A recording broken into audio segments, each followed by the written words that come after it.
All right, so as I mentioned, this sometimes you have to change course a little bit, and we had a speaker scheduled for tonight that unfortunately couldn't be here, but they are going to be here in October. So we needed to come up with a new topic for tonight 8 days ago. So going into our Linda Albright bag of tricks, we used AI and actually asked AI for some good broad-based topics, knowing what our AI bot already knows about our chamber and the types of people that tend to come to PM Connections. And it gave a list of things. And one of the ideas actually 4 of the ideas it gave us we've already done, which was good. But one that we had never really done was time management. So we were talking in the office and I said, it's interesting that came up because we are constantly hearing from our members and other people, you guys do so much, I can't believe there's just 2 of you. Well, in order to do that, it takes strong time management skills, some of which we know that we're doing a time management thing, but some of them are inherent. So it basically caused us to kind of look back a little bit on how we actually do what we do to get to the results that we need. So Kate's going to actually talk about what it is we do. We always talk about how we do around 130 events a year, which the number, doesn't really mean too much at first glance. But if you break it down into the numbers of what we're actually accomplishing, we have around 600 members, 130 plus events annually. 7 of those are large-scale community signature events. We have around 100 mass emails that we distribute every year.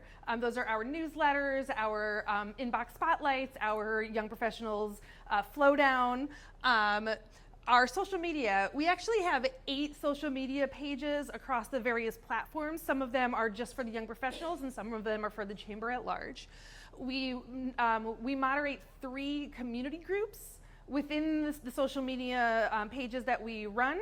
And we're over 9,500 followers across the platforms right now. So that's a lot of opportunity for interaction. We also have 7 committees, and each committee has its own recurring cycle of meetings, plus its own programming that it establishes. On top of the events, there's a lot of other things that Chris and I do throughout our ongoing job tasks. That includes member recruitment and retention, our government and business partner relationship management, public representation. Chris is often invited as the president and CEO to represent the town of West Hartford at some of these larger events with politicians and other community leaders.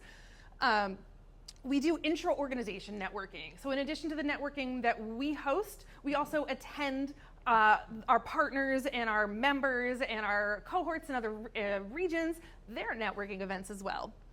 We then have our regular daily operations, answering phones, answering emails, sending out messaging, and things of that nature. And then, of course, special projects. They pop up all the time, and we're really good at pivoting and making that happen. Special project. You have to organize an event in 8 days. You have to organize a talk in 8 days. So literally, this is one of those things. Yeah. And once again, the entire Chamber Initiatives team is the 2 of us. Right. So that's a lot of activity for 2 people to pull off in, we say 40-hour work week, but it never ends up being only 40 hours. So, I can do this because you're going to do the next part. So these are just some statistics we found. So general professional spends 3 hours a day on email. Who thinks that is them? Yeah. Some of you, depending on what you do for a living, yeah. Context switch, so this is like science. Context switching costs about 40% in productivity. So if you're doing one type of a task that is maybe task driven and then you're going to switch over to something else, just to kind of get up and running on that, there's a diminishment of the efficiency right away. You kind of got to get warmed up, and then if you get going and then you stop again, you're kind of starting from scratch again. And then the other thing is people seem like they're busy all day and they're constantly doing things, but they only really consider that they had a very small handful of wins at any given time. So how do you get around these things? One of the techniques that I use all the time is the impact effort matrix. There was actually a guy who created, it used to be known as the Eisenhower Matrix. His whole thing was there's a lot of tasks that are urgent but not I'm sorry, you know the quote better than I do. Yeah, so the guy was President Eisenhower. But it Oh, was is that who it was? Yeah. I didn't even know that was Yeah, his. yeah. That Eisenhower. And it was, there are things that are urgent but not important, urgent but not important, and important but not urgent.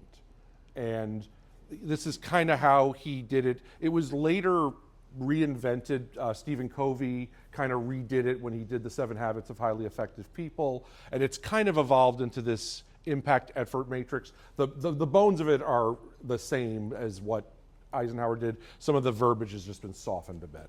Yeah, the idea. He wasn't trying to like wipe Germany off the map, you know. So. Yeah, and ultimately, like, nothing is really not important.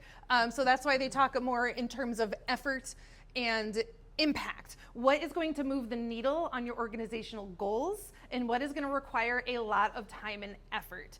So it's divided into 4 quadrants. So you get high impact, low effort. Those are the quick wins, the things you can just take care of real quick and it's done and it's off your plate and it's good for the organization, it's good for you personally.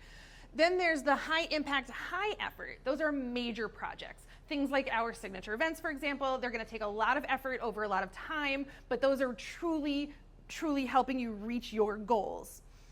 Then there's the low impact, low effort. Those are fill-ins, things that you just have to do, get it done really quickly and move on to the next task.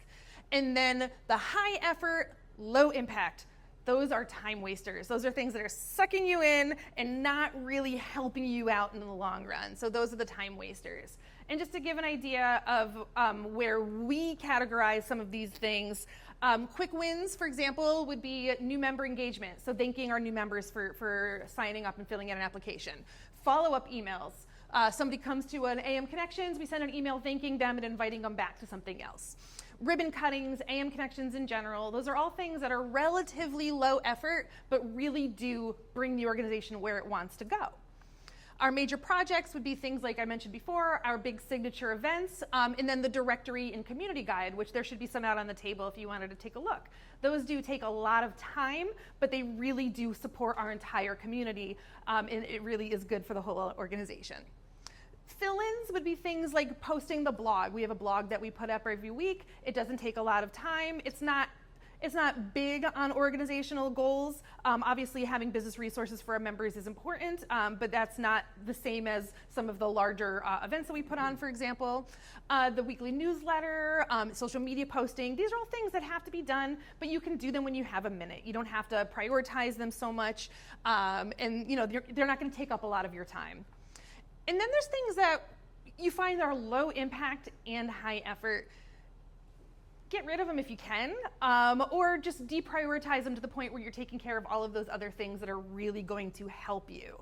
The ones that we put up there, for example, is virtual connections. Those of you who were around during the COVID era, we did a lot of our connections meetings online. Over time, that became less vital to our goals and more effort than it was worth. So we actually disbanded the virtual components. And then things like solicitations, and by that I mean incoming solicitations. We get a lot of people who come to us because they're looking for something that we don't provide, and that's just not, we're not in a position to actually help them, but it does take a little bit of, effort to navigate that properly, but it doesn't help the organization as a whole. And these things can change. So Kate made a great point about virtual connections.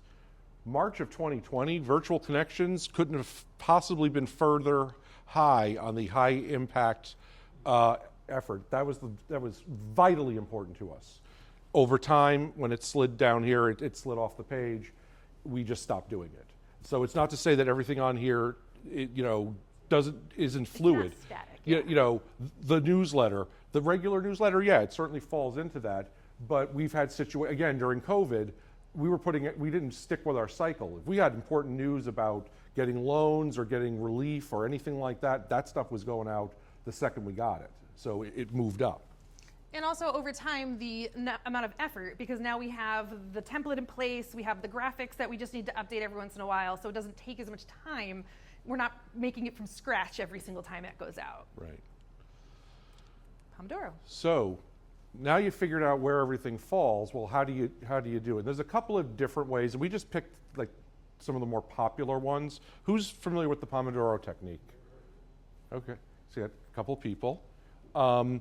So this is something I tend to gravitate toward because of the time on it. It's about 25 minutes. So basically what this means is, and this is helps diminish that 40% of constantly stopping and starting and changing different things, is to pick a topic or something you need to work on, go into it without distraction, but do it for 25 minutes.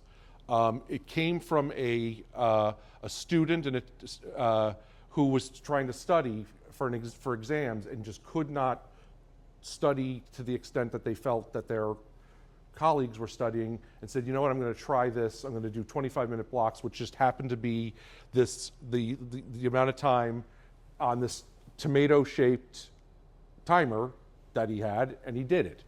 And a Pomodoro basically is to work on something for 25 minutes and then take a 5-minute break.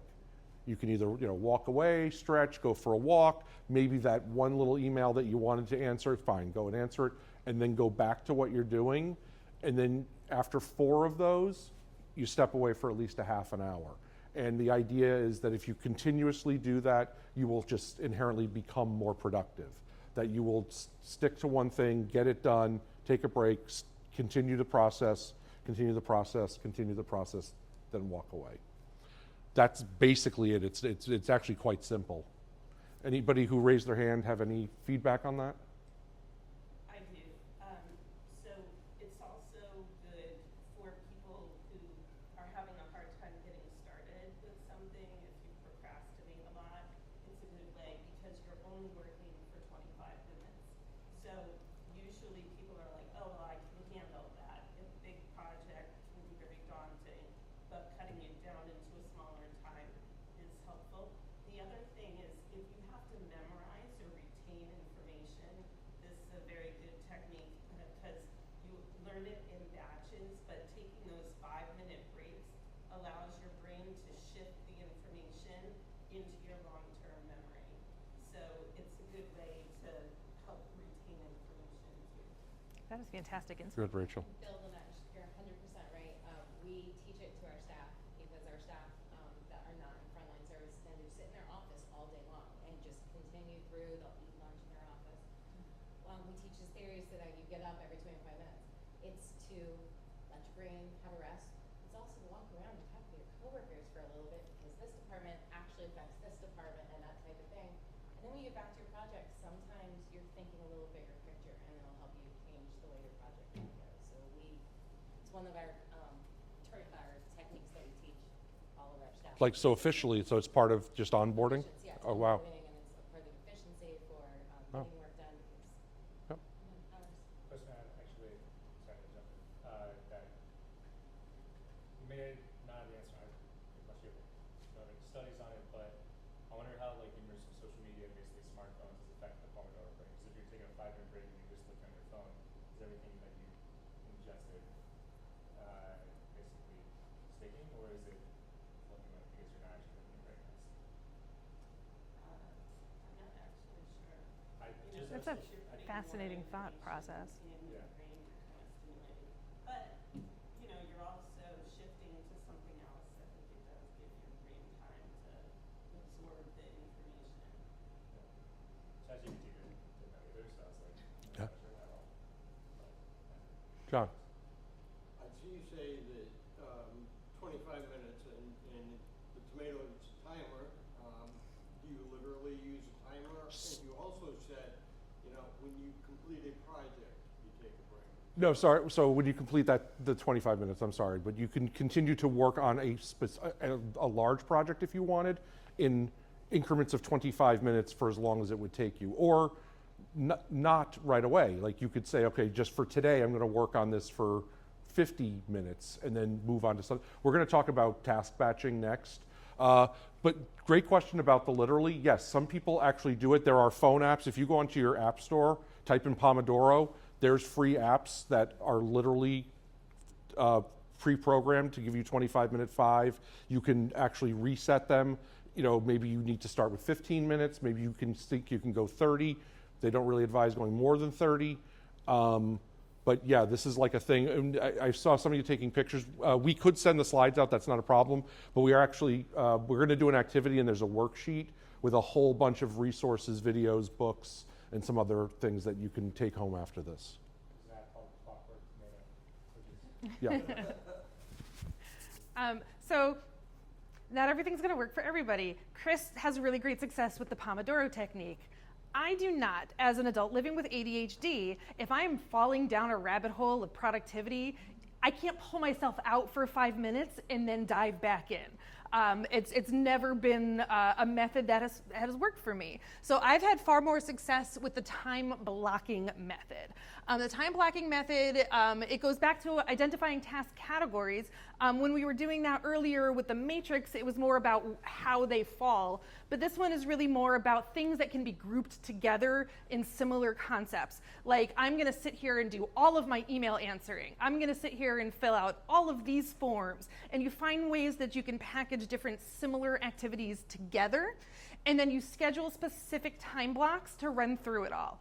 I'm going to sit down for 1 hour and I'm going to update all of the marketing graphics because I need all of the ones for September to be updated with the new projects, or whatever the case may be. That way, while I am hyper-focusing on the task at hand, I'm not letting the other tasks come in and distract me. I'm not going to answer that email that's coming in. I sometimes won't even answer my phone. And interestingly enough, when I first got my very first smartwatch, I was afraid that it was going to be a distractor.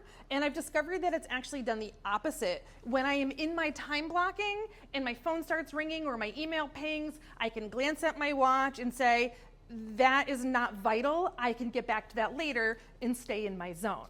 I don't have to be like, what was that email? Is it important? Let me go into Outlook and see what it was.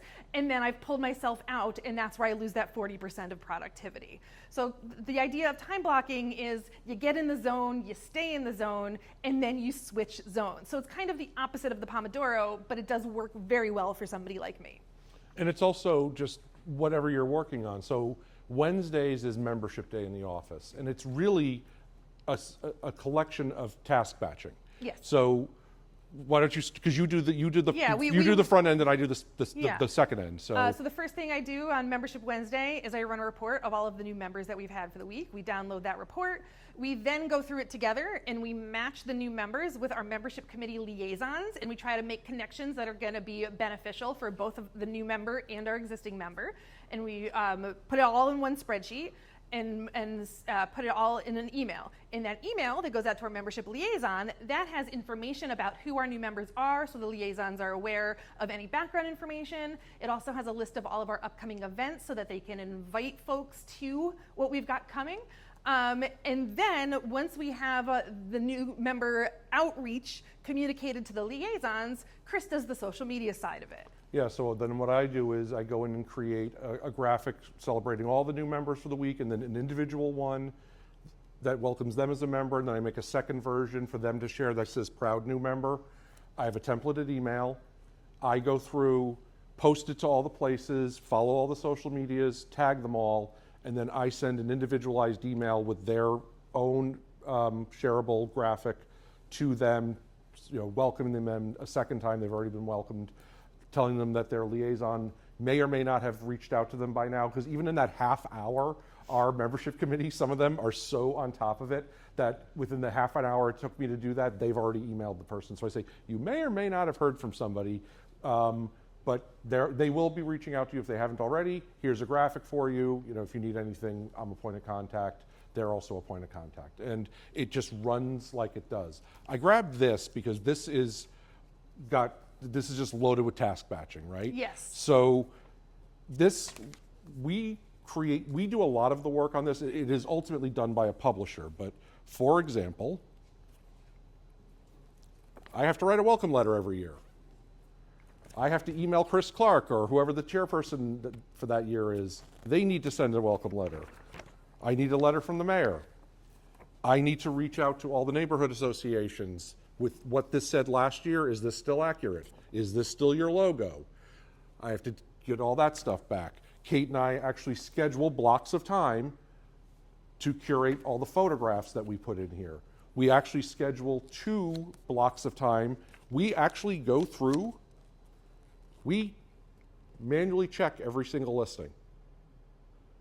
Sometimes we don't know what we don't know, so sometimes things slip through, but sometimes we'll be looking and it'll have somebody's email address that we know has moved on to a different organization, and we jump in and we correct that. Or sometimes we find out that it's a home-based business and they might not want their home address published in the book, so we can pull that information. But it usually takes us about 3 hours together to go through it all and make sure that we're not giving out inaccurate information to the best of our abilities. Yep. And yeah, and the number of errors we've had since we started doing it this way has been almost minimal. Very minimal. All right. You So wanna- yeah, we're gonna. We did create, I was just gonna have, oh, do you want Yeah, to just get- both ends? Cause we've got a large gap there. I'll just go bring them. This is an exercise that we thought would be good just to sort of put some of these things in practice. We're going to go back to the beginning to our impact effort matrix. And these are some sample tasks that a lot of people have to do on an ongoing basis. And the idea was just for you to go through planning your marketing strategy, scrolling social media, preparing a client proposal, fixing a broken printer, handling client emergency, answering a ringing phone, stocking your break room with snacks and coffee, reading the chamber newsletter, and filing your taxes. And just figure out which of those 4 quadrants you think those belong in. Spoiler alert, you're not all going to come up with the same answers depending on what your business is. For example, the marketing guru over here might find scrolling social media is a great way to get some potential new clients. Whereas some people might say that's actually a distraction and I'm not getting anything done. So you might put those same items in different quadrants depending on where you land. Mm-hmm. Broken printer is another good one. Guess what happened when I was printing those? The printer jammed. My printer broke today too. So honestly, we've had printers jammed before, but whatever we're printing is not that important and doesn't need to happen. But this happened yesterday as I knew what my day today was going to look like, and I'm like, I can't leave until this printer is actually working. I had to get it or figure out a solution. So it became much more important than it would have a week ago. Yeah. Do we know who is calling on the ringing phone? That again, that could be very, and again, that's why I use my smartphone, my smartwatch, so that I can see real quick who it is. It's like, oh, that's my grandma, I can call her later, versus, oh, this is that chamber member who was supposed to call me with a very important question, I better pick that up right now. So those things do move. Chris actually had a really good point about the one at the bottom, filing taxes. What's the date? You know, is it January 2nd or is it April 14th? That's going to change where that falls on your thing. So it's the exercise is designed to make you think about not only the fluid nature of these tasks, but you can see some of these are going to move the needle on where your organization is headed much faster than others. But there's nothing on there that is completely irrelevant. They're all things that have to be done. So how are you prioritizing which of those things gets done first and which ones you're spending the most focus on? Anyone want to share any other ideas on that? What's interesting when you look at all the perceptions that can be with answering a ringing phone, because for me, if my phone rings, that's somebody that knows me, and that is like a super priority. But for other places, it might just be here's a ringing phone that could be a wrong number or a very, very low, sort of priority thing. So yeah, it's definitely individualized. Yeah, I mean, we get a ton of phone calls at the office that are all over the place. Some of them are obviously, sales calls, people who are trying to sell us things that we already do ourselves and things like that. We also get a lot of Printers. We get a lot of really random questions. A lot of people don't really know where to look, so they call us. I answered a phone call yesterday. There was a woman who wanted to know if I knew the best spot on the Farmington River to go fishing. I don't fish, and we as a town don't even abut the Farmington River. I actually had the phone number to Upcountry Sport Fishing up in New Hartford, and I pointed her in that direction because I did have an answer. But that didn't really help the organization. It didn't take a lot of effort either. So I would put that in the fill-in. It took me 3 minutes to have that conversation. I helped somebody on her way. and moved on.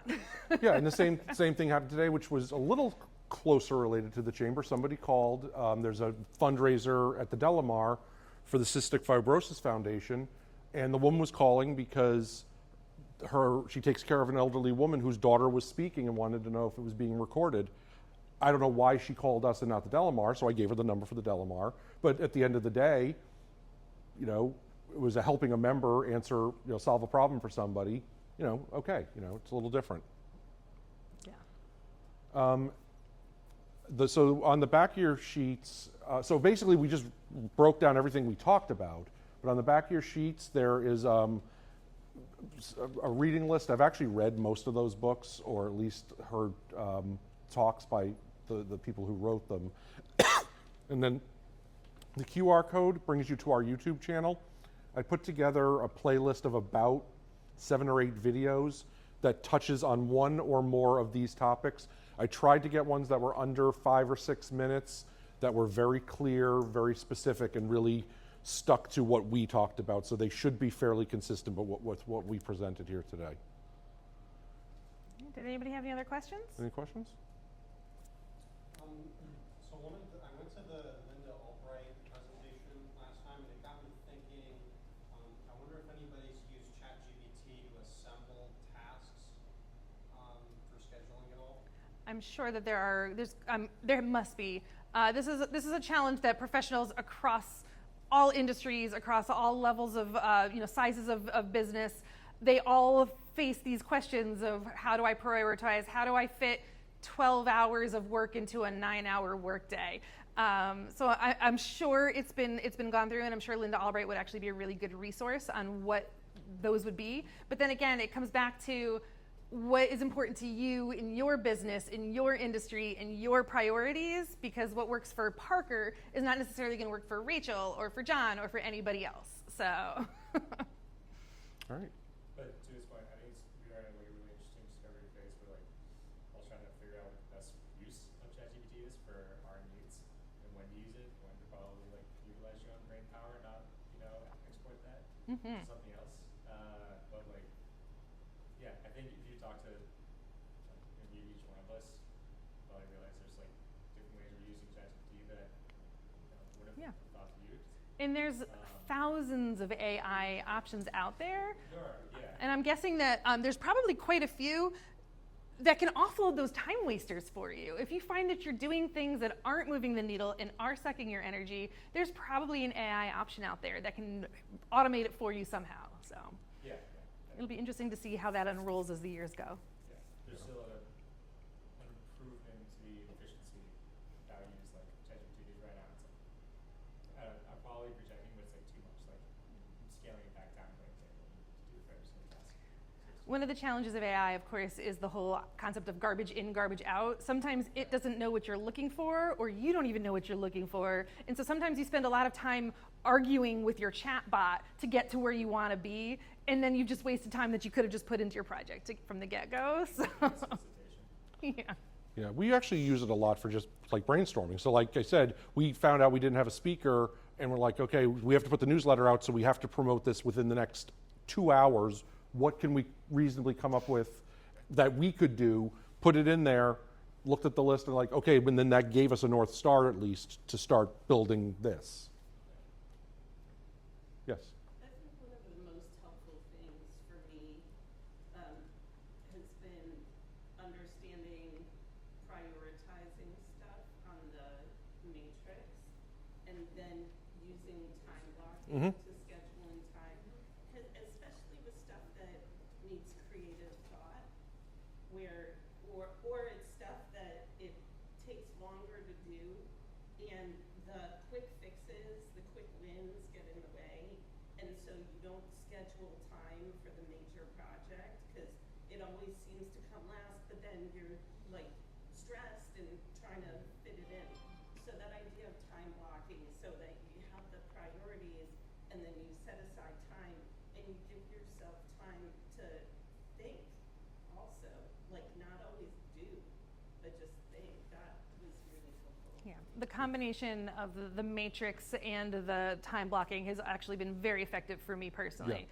But pulling these resources together in, there are times when the Pomodoro technique is actually going to be more beneficial for me, but that is very rare for how I personally work.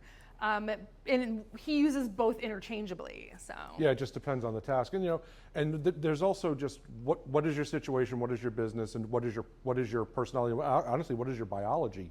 Some people just are more creative, more quick thinking in the morning. Some are more that way, more in the evening. So do you move those tasks? You can have an equal argument. There's a famous book called Eat the Frog, which means take the thing that you don't want to do the most at work and just do it first and get it out of the way.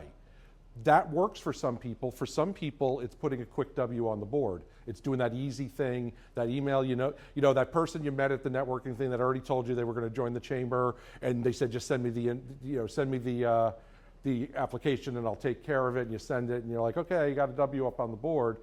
They're two completely different things, but they both work. It just depends on what motivates you and what's going to keep you on track. Absolutely. All right. All right. Thank Well, you.